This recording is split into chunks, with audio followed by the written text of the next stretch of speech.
This story is titled, Consumed by Rage, I Called the Abandoned Warehouse Where My Wife Was with Her Lover. If anything happens to her son before we speak, you're dead, I threatened. After he handed her the phone, I coldly instructed, When you're finished, meet me at the garages. Hey everyone, my name is Robert. I'm 38 years old, living in Boulder where I work as a senior software architect at a major tech company. I make great money, live in a beautiful home, and had everything I could have ever dreamed of. A perfect house and what I thought was a perfect family. But that day changed everything. In a fit of pure rage, I called the hotel. I knew my wife Linda was there with him. With that bastard. The words felt like poison in my throat, each syllable burning as I spoke. When the receptionist connected me to their room, my knuckles went white from gripping the phone so tightly. Pure rage was boiling inside me, completely eclipsing every other emotion I should have been feeling. Listen carefully, Anthony, I growled into the phone, my voice so low it barely sounded human. If my son dies before I talk to her, I will find you, and I will kill you with my bare hands. There was dead silence on the other end. I could hear just the sound of rustling sheets. He mumbled something, and then I heard him hand her the phone. Her voice hit my ears, so familiar yet so different now. She sounded casual, almost mocking. Yes, she said, like she was talking to a telemarketer, not her husband, not the father of her child. When you're done having fun with your boyfriend, please come to the hospital emergency room. I snapped at her with pure venom in my voice. She went silent for a moment too long. I slammed the phone down before she could respond, my hand shaking with rage. I found myself standing in the hospital corridor, fluorescent lights buzzing overhead, matching the noise in my head. My son Benjamin, my boy, was in critical condition after an accident, and she cared more about her affair than her own child. I felt a mix of fury, disbelief, and pure anguish. It wasn't just the betrayal. It was the timing, the sheer heartlessness of it all. How did I miss all the signs? I paced the cold hospital waiting room, my mind racing through the last 6 months. All the subtle changes in her behavior suddenly became clear. Linda's sudden business trips, her evasive answers, the way she started avoiding me. Not with hostility, but with that dismissive indifference, the kind that shows someone has already checked out, already given up on everything we built together. Was it all just lies? All those years? All those promises? All that shared laughter? I stared at the double doors leading to the ICU where Benjamin lay unconscious, hooked up to machines. My stomach churned at the thought. He's just a kid. He needs his mom. But instead of being here, she's tangled up with another man. The nurse called my name, snapping me out of my dark thoughts. He's stable for now, she said gently, like she was trying to cushion the blow of what might still come. Thank you, I muttered, my voice sounding hollow even to me. I stepped into Benjamin's room, where the only sound was the steady beeping of monitors. His face looked so pale, so fragile, such a stark contrast to my usually energetic boy. I sat by his bed and held his small hand in mine, making a silent vow to protect him no matter what it took. That meant confronting Linda, not just as a husband anymore, but as a father. I couldn't take my eyes off his face as I watched his chest rise and fall with each shallow breath. It reminded me how close I came to losing him. I gripped his hand tighter, feeling the rage simmering inside me, barely contained. How could she not be here? This was her son, our son. What kind of mother chooses pleasure over their child's life? My phone buzzed on the chair beside me, pulling me from these dark thoughts. It was Linda. She'd finally decided to call. Hello, I answered, my voice colder than Arctic wind. Robert, she said, her tone unnervingly calm. I'm on my way to the hospital. I'll be there soon. Spare me the pleasantries, Linda. I know exactly where you were. A pause. Her silence spoke louder than any excuse could have. Look, we'll talk when I get there, she said finally, her voice taking on an edge like I was the unreasonable one. Yeah, we'll talk. I hung up, my hand shaking again. I'd spent years making excuses for her behavior, brushing aside all the red flags. But now the truth was too obvious to ignore. That hotel call had ripped away her mask and exposed a side of her I never wanted to see. I thought about all those nights I stayed up late, worried about her sudden work commitments and her distracted behavior. I always blamed it on stress, on fatigue, on anything but betrayal. Deep down, though, I knew. I just didn't want to admit it. Linda arrived 30 minutes later. Her entrance was so casual, like she was walking into a coffee shop, not the hospital room where her son was fighting for his life. She was dressed impeccably, hair perfectly done, makeup flawless, wearing the same navy blue dress I saw her leave in earlier. She glanced at Benjamin briefly, her expression completely unreadable, then turned to me like our son wasn't even there. "What happened?" she asked, like she was asking about the weather, like our son's accident was just a minor inconvenience. My blood started to boil. I stood up slowly, keeping my voice low for Benjamin's sake. "What happened? You want to know what happened?" I could barely contain my anger. "While you were busy with your boyfriend, our son was hit by a car." I saw her face twitch slightly, but she masked it quickly, going back to that neutral expression. "I wasn't with anyone. You're being dramatic." "Dramatic?" I hissed, stepping closer to her. "I called your room, Linda. I spoke to him. Don't insult my intelligence." For a moment, I thought I saw guilt flash across her face, but it disappeared instantly. She rolled her eyes, and crossed her arms like a teenager caught in a lie. "Fine," she said, her voice dripping with disdain. "Yes, I was with Anthony. But don't act like you're some saint, Robert. This marriage has been dead for years. I'm not the only one to blame." Her words hit like a physical blow. "Not the only one to blame?" I repeated her words in disbelief. "Are you seriously standing here in front of our injured son, trying to justify your affair?" Linda scoffed and looked away like this whole thing was beneath her. "I don't owe you an explanation. You're not perfect either, Robert. Always working, always too tired to even notice me. Anthony actually makes me feel alive. Something you haven't done in years." The sheer audacity of her words left me speechless. For years, I had worked long hours and sacrificed everything to make sure she and Benjamin had everything they needed. And now, she was using my dedication against me, using it as an excuse for her betrayal. "You're unbelievable," I said finally, my voice shaking with anger. "I've been killing myself for this family, and you have the nerve to act like you're the victim." Linda just shrugged. Her nonchalance made my blood boil even more. "Believe what you want, Robert. But maybe if you'd paid more attention to me, this wouldn't have happened." It took every ounce of self-control not to explode right there in the hospital room. "This isn't about me," I said through gritted teeth. "This is about you. You made a choice, Linda. And now you have to live with the consequences." Her face hardened like concrete. "And what exactly are you going to do about it?" she challenged, her tone daring me to act. For a moment, I didn't answer. My mind raced with possibilities, each one darker than the last. But then I looked at Benjamin, lying there so still and vulnerable in that sterile hospital bed. This wasn't just about me or Linda anymore. This was about him. "I'm going to make sure Benjamin is okay," I said finally, keeping my voice steady and firm. "And after that, we'll see where we stand. But don't think for a second that I'll let you off the hook for this." Linda smirked like she'd won some unspoken battle. "Do whatever you need to do, Robert. Just remember you're not exactly a prize yourself." With that, she turned to her phone and started scrolling like nothing had happened, like we weren't in a hospital room, like our son wasn't lying there injured. I sat back down by Benjamin's bed, my hands trembling with a mix of anger and despair washing over me. The woman I married, the woman I loved more than anything, she was gone. In her place was this stranger, this cold, selfish stranger who cared more about her own desires than the family we had built together. I held Benjamin's hand tighter and made a silent vow. I would protect him from her, from this toxic mess she had created. No matter what it took, I would make sure he had the life he deserved. The hours crawled by like years. I remained sitting beside Benjamin's bed while Linda retreated to the waiting room, muttering something about needing space. I didn't care anymore. She could have all the space she wanted. I needed her out of my sight before I said something I couldn't take back. Benjamin stirred slightly. His eyelids fluttered and my heart leaped into my throat. I leaned in closer and squeezed his hand gently. "Benjamin, buddy, I'm here," I whispered. His eyes opened briefly, glazed with confusion and fatigue. "Dad?" he croaked. "I'm here," I said again, brushing a hand through his hair. "You're safe. Just rest, okay?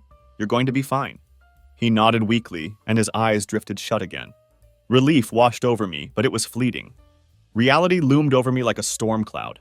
Benjamin's recovery was only the beginning. I still had to deal with Linda and the wreckage of our marriage. I stepped out into the hallway, needing a moment to clear my head. The hospital was eerily quiet, with just the faint hum of machinery breaking the silence. My phone buzzed in my pocket, startling me out of my thoughts. I pulled it out, half expecting it to be Linda texting some snide comment.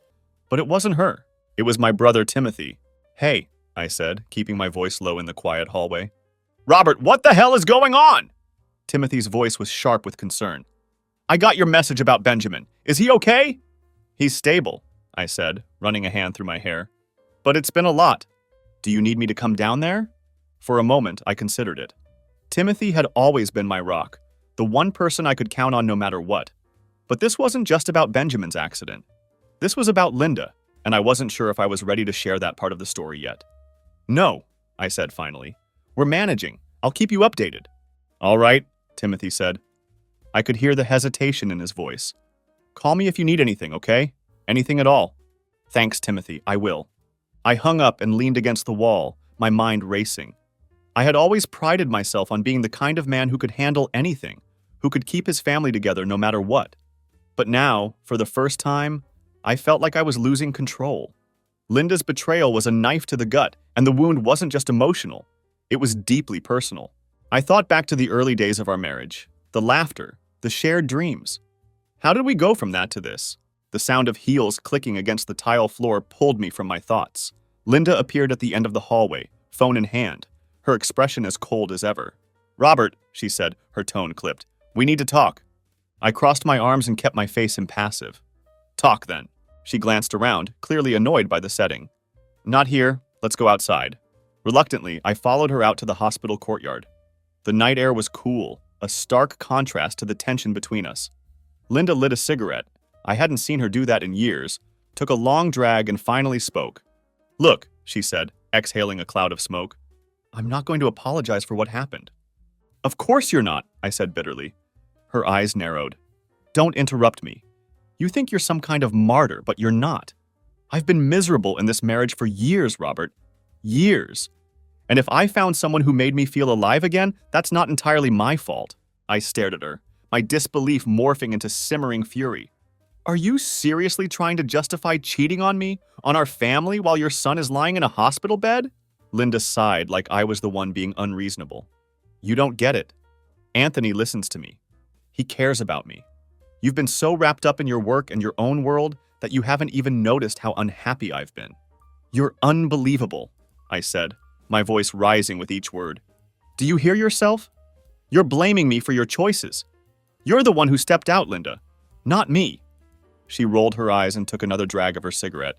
Maybe if you'd been a better husband, I wouldn't have needed to look elsewhere. Something inside me snapped. You're pathetic, I said, keeping my voice low and steady. You've destroyed everything we built together. And for what? For some guy who probably doesn't even care about you beyond the thrill of sneaking around.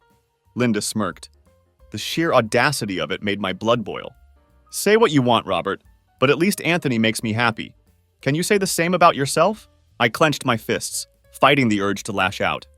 You disgust me, I said finally. You don't even care about what this is doing to Benjamin, do you? You're too wrapped up in your little fantasy to see the damage you've caused. Linda just shrugged, her indifference cutting deeper than any insult. Benjamin will be fine. Kids are resilient. Her words were the final straw. I stepped closer, my voice trembling with controlled rage. Let me make one thing clear. I will do whatever it takes to protect Benjamin from this mess. And if you think for a second that I'm going to let you drag him down with you, you're sorely mistaken. Linda stared at me, her expression unreadable. For a moment, I thought she might actually feel something. Guilt, regret, anything. But then she flicked her cigarette to the ground and crushed it under her heel. Do whatever you need to do, Robert, she said, her voice icy. I'm not going to beg for your forgiveness. I watched her walk away, her heels clicking against the pavement. I felt a strange mix of anger and relief. She was gone for now, but the fight was far from over. I stood there under the cold night sky and made another silent vow. I would protect Benjamin. I would make sure Linda's choices didn't destroy the one thing that still mattered. Our son. The drive home that night was one of the longest of my life. I left the hospital after making sure Benjamin was asleep and being monitored properly. Linda stayed behind, though I doubt her presence had anything to do with genuine concern for our son. I needed space to think, to process, to figure out what the hell I was going to do. The house was quiet when I walked in, its stillness almost eerie. It was the same home Linda and I had built together room by room, filled with memories of birthdays, holidays, and lazy Sunday mornings. But now, every corner seemed to mock me, whispering about the lies that had been living within its walls. I poured myself a glass of bourbon and let the sharp burn steady my nerves. The living room light flickered softly as I sank into the couch, staring blankly at the coffee table, while my mind replayed the day's events on an endless loop. The hotel call, Linda's indifference, her audacious attempt to shift the blame. I noticed the blinking light on the answering machine, which snapped me out of my thoughts. It felt almost surreal. Who even leaves voicemails anymore? I pressed the button, curious and cautious. The robotic voice announced, "Message received today at 7:46 p.m. Then his voice came through. "Hey Linda, it's Anthony. Just wanted to check in. I know things got crazy with your kid in the hospital, but you know I'm here if you need me. Call me when you can, babe." I froze in place, my glass of bourbon suspended midair. The casual tone, the sickening familiarity of the word babe, it hit me like a punch to the gut. He sounded so comfortable, like he had every right to be leaving messages on the phone we shared. I slammed the glass down so hard it cracked. I didn't even care. My anger was a living thing now, clawing its way to the surface. How dare he? How dare she? My phone buzzed on the table, pulling me back to the moment. It was Timothy again. This time I answered. "Robert," he said, his tone firm. "What's going on? I know you said you're handling it, but something doesn't sit right. Talk to me." I took a deep breath, the words sticking in my throat. Finally, I said it. "She's cheating on me, Timothy." The silence on the other end was deafening. "You're sure?" he asked finally. "Positive," I said bitterly. "I caught her. She doesn't even deny it. She's been seeing some guy named Anthony. And get this. This idiot had the nerve to leave a message on our phone." Timothy let out a low whistle. "Damn, man. I don't even know what to say. Are you okay?" "Define okay," I said, running a hand through my hair. "Benjamin's in the hospital. My marriage is a sham, and I've got some idiot thinking he can play dad while I'm still breathing." "Listen," Timothy said, his voice steady. "You need to lawyer up. Don't wait. Protect yourself and Benjamin. If she's this reckless, she could do serious damage, financially, emotionally, you name it." He was right. Of course, Timothy always is. But hearing the words made it all too real. I wasn't just facing a betrayal. I was facing the possible end of everything I thought I knew. "I'll call someone in the morning," I said finally. "Good," Timothy said. "And Robert, don't let her get in your head. She'll try to twist this, make you doubt yourself. Don't let her." "I won't," I said, though I wasn't sure I believed it. After we hung up, I sat there in the silence, the weight of Timothy's words pressing down on me. I knew I needed to act, but part of me felt paralyzed, as if acknowledging the situation would make it even more unbearable. Then, as if on cue, the front door opened. Linda walked in, her heels clicking against the hardwood floor. She looked surprised to see me. "Didn't think you'd still be up," she said casually, setting her purse down. "Didn't think you'd still be pretending this marriage isn't over," I shot back. She froze for a moment, her mask slipping just enough to see the flicker of annoyance. "What's that supposed to mean?" "It means I heard your boyfriend's voicemail," I said coldly. "On our machine." Linda's eyes narrowed. "You went through my messages?" I laughed, a harsh, humorless sound. "Don't even try to spin this, Linda. He called our house on our phone. Don't act like I'm the one in the wrong here." She crossed her arms, her expression hardening. "You're making a big deal out of nothing. Anthony was just checking in. It's not like it's a crime." "Checking in?" I repeated, my voice dripping with disbelief. "While your son is lying in a hospital bed? Do you even hear yourself?" Her jaw tightened, but she said nothing. "You've done a lot of awful things, Linda," I continued, my voice trembling with anger. "But this is a new low. Do you even care about Benjamin? Or am I the only one in this house who does?" "Don't you dare question my love for my son," she snapped, her voice sharp as a razor. "Then start acting like his mother," I shouted, my voice echoing through the room. Linda stared at me, her eyes cold and calculating. "You're so self-righteous, Robert, always playing the victim. Maybe if you'd been half the husband I needed, none of this would have happened." I shook my head, disbelief washing over me. "You know what, Linda? Keep telling yourself that. Keep blaming me. But the truth is, you're just a selfish, heartless—" "Careful," she interrupted, her tone icy. "No," I said, stepping closer. "You don't get to silence me anymore. This is on you. All of it." She stared at me for a long moment before grabbing her purse. "I'm not doing this with you right now." "Of course you're not," I said bitterly as she walked out the door, slamming it behind her. The house fell silent again. This time, it felt less like home and more like a battleground. The slam of the door echoed long after Linda left. The sound seemed to rattle through me, a reminder of just how broken things had become. For a moment, I stood in the middle of the living room, fists clenched, trying to keep myself from falling apart. This wasn't the life I signed up for. It wasn't the marriage I fought so hard to protect. But now it was time to stop fighting for her and start fighting for what really mattered. Benjamin and myself. The next morning, I called Timothy again. "You were right," I said, skipping the pleasantries. "I need a lawyer. Do you know anyone good?" Timothy didn't hesitate. "Yeah, I know someone top-notch. I'll send you his number." It was strange how the decision to call a lawyer felt heavier than catching Linda in her lies. Maybe it was the finality of it. Once I spoke to someone, there was no going back. This wasn't just a rough patch in our marriage. It was the end. But I couldn't afford to waste time second-guessing myself. I dialed the number Timothy gave me, and within minutes I was on the phone with a calm, professional voice on the other end. His name was Richard Anderson, no relation, and he didn't sugarcoat anything. "Robert, I've seen cases like yours plenty of times," he said. "First things first, we need to establish your priorities. Custody arrangements, financial protections, and ensuring your son's well-being. Are you ready to take that step?" "Yes," I said firmly. "I don't think I have a choice." "Good," Richard said. "Let's meet tomorrow and get started." After the call, I sat back feeling a mix of relief and dread. I was finally taking control, but the road ahead was daunting. I wasn't just dealing with Linda's betrayal. I was unraveling an entire life. Linda returned home late that night, reeking of cheap perfume and gin. She stumbled through the door like she didn't have a care in the world, her heels clicking against the floor. "Where have you been?" I asked, keeping my tone even but cold. She smirked and leaned against the wall for balance. "Out with Anthony." I pressed my lips together, and her smirk turned into a scowl. "None of your business." "You're unbelievable," I said, shaking my head. "You think you can just waltz in here acting like nothing's wrong, like you haven't destroyed this family." Linda rolled her eyes and brushed past me. "Oh, spare me the lecture, Robert. You're not some saint. You're just mad because you're not in control anymore." That did it. I stepped in front of her, blocking her path. "Control? Is that what this is about for you?" "No, Linda. This is about respect. About the vows you threw away like they meant nothing." She sneered, her eyes glinting with defiance. "You want respect? Then maybe you should have earned it." I took a deep breath, forcing myself to stay calm. "I've had enough of this. I've already contacted a lawyer. You can either start cooperating or you can make this harder on yourself. Your choice." Her face faltered for a split second, the mask slipping. Then she laughed, a bitter, hollow sound. "A lawyer, huh? Fine. Let's see how far you get.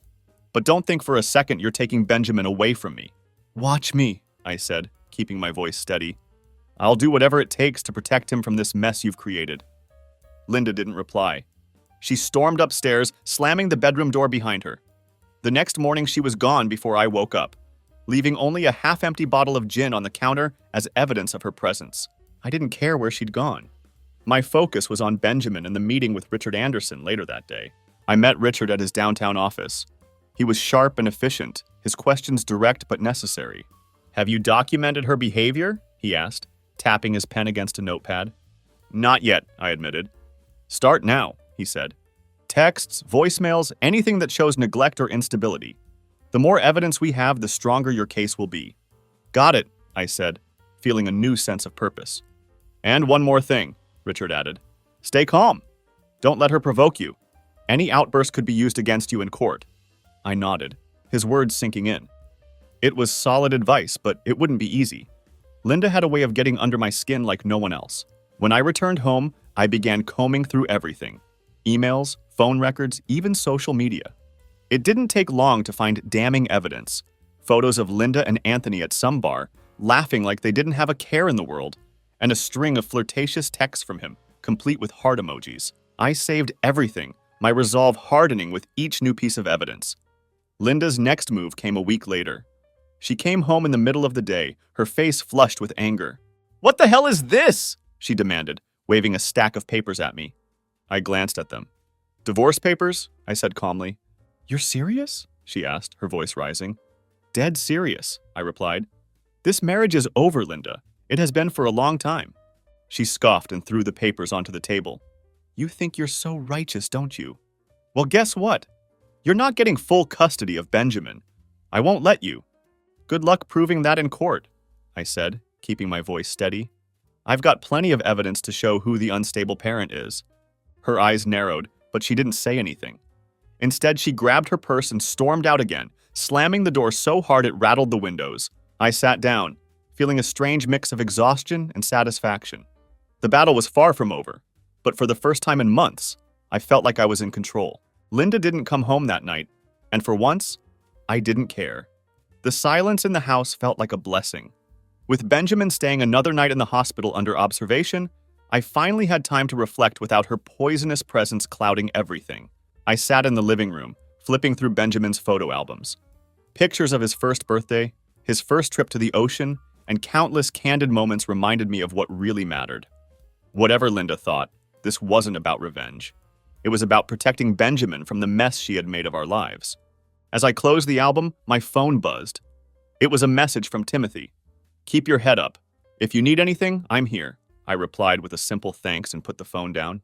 People like Timothy reminded me that not everyone is as self-serving as Linda. The next morning, I went to the hospital to pick up Benjamin. Seeing him smile, albeit weakly, filled me with relief. "Dad, where's Mom?" he asked as I buckled him into the car. "She's busy," I said, trying to keep my voice neutral. "But I'm here, and we're going to have a great day." He nodded, too tired to question further. On the drive home, I made a silent promise to him. No matter how ugly things got with Linda, I'd make sure he felt safe and loved. When we got home, Benjamin went straight to his room to nap. I made some coffee, savoring the rare moment of peace. But it didn't last long. Around noon, the front door slammed open. Linda stormed in, her face a mask of fury. "Are you insane, Robert?" she barked, throwing her purse onto the couch. "Good to see you too, Linda," I said, keeping my tone dry. She marched up to me, her finger jabbing the air.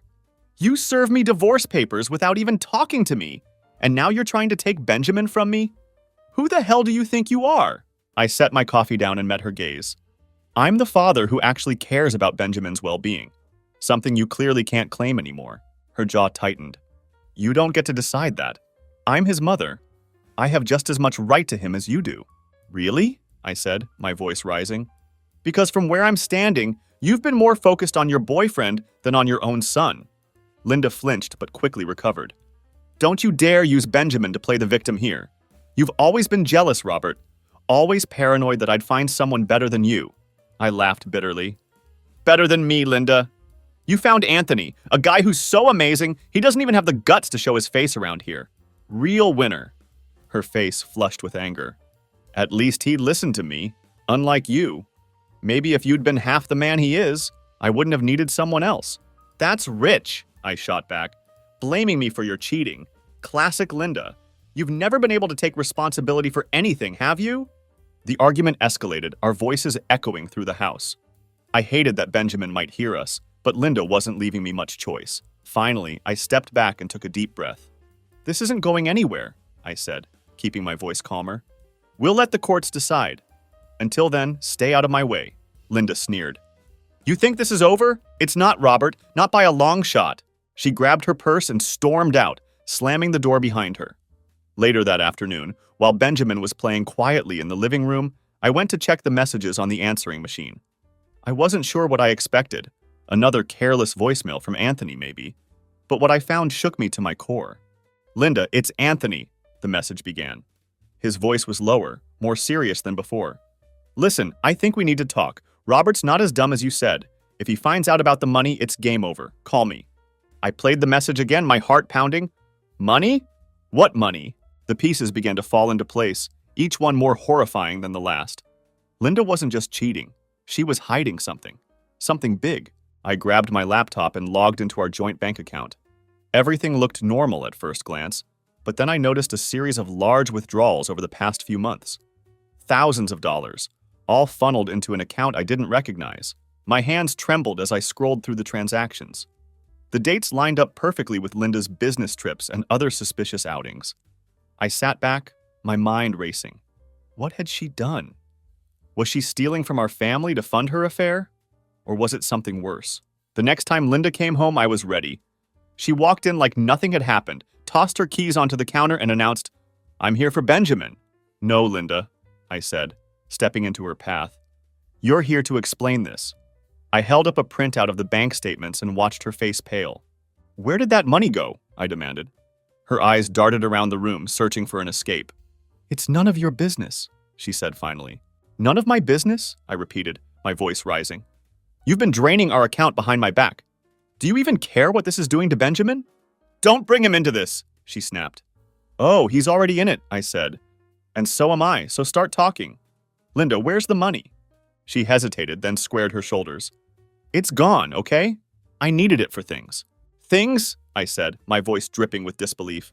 Don't insult me, Linda. What things? She didn't answer. Instead, she grabbed her purse and tried to push past me. If you walk out that door without explaining yourself, I'll make sure the court knows everything, I said. She stopped, her back to me. For a moment, I thought she might actually tell the truth. But then she turned, her face hard and defiant. You don't scare me, Robert, she said. You never have. With that, she walked out, leaving me standing there, more determined than ever to uncover the full extent of her lies. The next morning, I started piecing everything together. Anthony's voicemail about the money, Linda's suspicious behavior, and the missing funds. There was no way this was just about an affair. Linda was hiding something far worse. I decided it was time to confront Anthony directly. Tracking him down wasn't hard. He worked as a manager at a car dealership a few cities over. Armed with a printout of the bank statements and Anthony's voicemail saved on my phone, I drove there, ready to finally get answers. The dealership was busy when I arrived, salesmen buzzing around customers like flies on a carcass. I spotted Anthony immediately, a wiry guy in his mid-30s with slicked back hair and a cocky smirk that made my blood boil. He didn't see me until I was standing right in front of him. Anthony, I said, my voice cold. He froze, his smirk fading as he recognized me. Robert, right? Linda's husband. I didn't bother with pleasantries. We need to talk, now. He hesitated, glancing around like he was weighing his options. Finally, he nodded and led me to his office. Once we were inside, I shut the door and got straight to the point.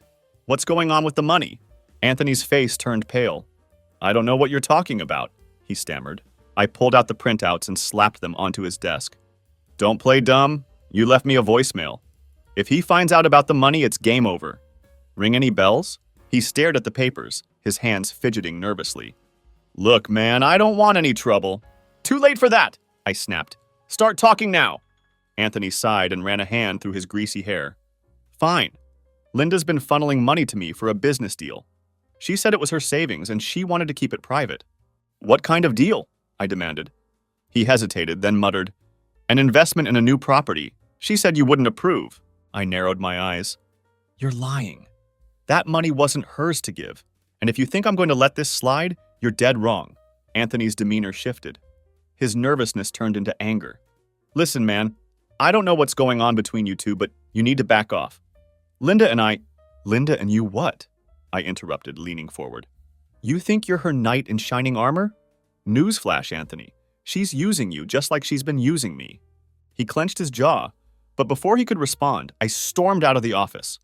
There was no point wasting time on him. I had bigger problems to deal with. Back at home, I called Richard Anderson, my lawyer, and updated him on what I discovered. Good work, he said. This strengthens your case significantly. We can use this to show financial misconduct and build a stronger argument for custody. I felt a flicker of hope for the first time in weeks. It felt like the tide was turning in my favor. Linda came home that evening looking more frazzled than usual. She barely made it through the door before I confronted her. Care to explain why our money is funding Anthony's so-called business ventures? I asked while holding up the printouts. Her face went blank, then hardened into a mask of defiance. I don't owe you an explanation, she said, crossing her arms. You don't owe me an explanation? I repeated, my voice rising. That money was for our family, Linda, not for your boyfriend's scams.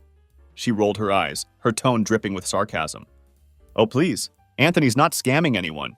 He's helping me get out of this suffocating mess of a marriage. Her words hit me like a punch to the gut. Suffocating? You mean the marriage where I worked to provide for our family while you snuck around behind my back? Linda didn't even flinch. You're pathetic, Robert. Always playing the victim. Maybe if you weren't so boring, I wouldn't have needed someone like Anthony. That was it. I'd had enough. You're unbelievable, I said, shaking my head. But guess what? This ends now. I've already filed for divorce, and Richard is building a rock-solid case. You're not walking away from this unscathed. For the first time, Linda seemed rattled. You think you can take Benjamin from me? She hissed. I don't think. I know, I said firmly. You've shown zero regard for his well-being. The courts will see that too. She didn't respond. Instead, she grabbed her car keys and stormed out, slamming the door behind her. The next day, I received an unexpected call from the bank. "Mr. Anderson, this is regarding the flagged transactions on your account," the representative said. "We've discovered that several transfers were made to an offshore account under Linda Anderson's name." My heart sank. Offshore accounts? This wasn't just a case of Linda funding Anthony's scams. She was hiding money. "Thank you for the information," I said, trying to keep my voice steady. "Please send me all the details you have." As soon as I hung up, I called Richard Anderson again. "This changes everything," he said, after I explained the situation. "We can file an emergency motion to freeze her accounts and subpoena her financial records. She won't be able to hide anything." I nodded, a sense of determination surging through me. Linda thought she could manipulate everyone and walk away unscathed, but she was about to learn that actions have consequences. That evening, as I tucked Benjamin into bed, he looked up at me with his big, trusting eyes. "Dad," he said softly, "are you and Mom going to stop fighting?" I swallowed hard and forced a smile. "I don't know, buddy. But no matter what happens, I'll always be here for you. I promise." He nodded, closing his eyes, and I sat by his bedside until his breathing evened out. In that moment, I realized that no matter how messy things got, Linda's lies, Anthony's schemes, the court battles, it all paled in comparison to my responsibility as a father. And I wasn't going to let him down. The day of reckoning came faster than I expected. The courtroom was packed, the air heavy with tension. Linda sat across from me, her lawyer whispering something in her ear as she glared at me with barely concealed contempt. Benjamin wasn't there, thankfully. I'd made sure he was safe with a friend. Whatever happened today, I didn't want him caught in the crossfire. My lawyer, Richard, stood confidently as the judge called the hearing to order. He laid out the evidence with surgical precision. The missing funds, Linda's affair, her neglect of Benjamin, and even Anthony's dubious offshore account connection. Linda's lawyer tried to counter, spinning tales of my controlling behavior and claiming the withdrawals were for family investments. But the bank records didn't lie. Then came the moment that changed everything. Richard introduced Anthony as a surprise witness. The courtroom buzzed with whispers as Anthony shuffled in, his shoulders hunched and his face pale. "Mr. Carter," Richard began, "you've been involved with Mrs. Anderson for some time now, correct?" Anthony nodded reluctantly. "Yeah, and during that time, were you aware that she was diverting family funds into your business ventures?" He hesitated, glancing nervously at Linda. "I didn't know all of it was family money. She told me it was hers." Linda shot him a glare that could have frozen fire. Richard didn't miss a beat. "Yet you accepted these funds, knowing they were substantial and unexplained?" Anthony nodded again. "Yeah. And the offshore account?" At this, Anthony visibly squirmed. "That was her idea. She said it was for a safety net in case things didn't work out." Richard turned to the judge. "Your Honor, this testimony confirms not only financial misconduct, but also an intent to deceive. Mrs. Anderson was actively undermining her family's financial stability for personal gain." The judge's gaze shifted to Linda, who looked like she might explode. When it was her turn to testify, Linda played her final card. "I did what I had to do because Robert was suffocating me," she shouted, her voice cracking. "He controlled everything, our money, our lives. Anthony was the first person who made me feel alive again." The courtroom fell silent. I stood up, unable to stay quiet any longer. "Alive?" I said, my voice steady but full of emotion. "While you were feeling alive, Linda, Benjamin was in the hospital, alone, scared. And you didn't even bother to show up." Her mouth opened, but no words came out. "This isn't about you feeling alive," I continued. "This is about your selfishness, your complete disregard for anyone but yourself. You've betrayed me, stolen from us, and worst of all, you've failed Benjamin. And he deserves better than that."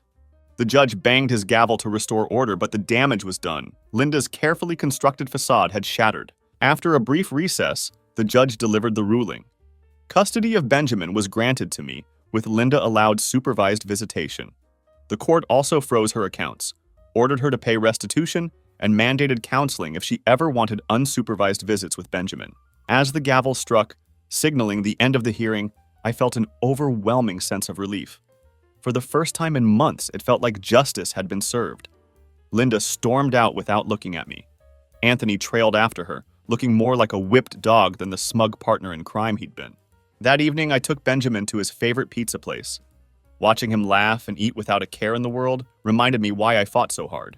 As we drove home, he asked, Dad, are things going to be okay now? I glanced at him in the rearview mirror, smiling. Yeah, buddy, they are, I promise. Later, after tucking him in, I sat on the porch, reflecting on everything. Linda's betrayal had nearly destroyed me, but it also taught me something valuable. I learned the importance of standing up for myself and protecting the people I love. I learned that resilience isn't just about enduring pain, it's about rising above it. Most of all, I learned that true strength comes from knowing your worth and refusing to let anyone take it from you. As I stared at the stars, a sense of peace washed over me. This wasn't the ending I'd imagined for my family, but it was the beginning of something better. And for the first time in a long time, I felt hopeful. If you ever find yourself in a situation like mine, remember this: betrayal doesn't define you. It reveals the true character of the people around you and gives you the chance to reclaim your life. Move forward with strength, protect what matters, and never forget that you deserve honesty, love, and respect. Anything less isn't worth your time.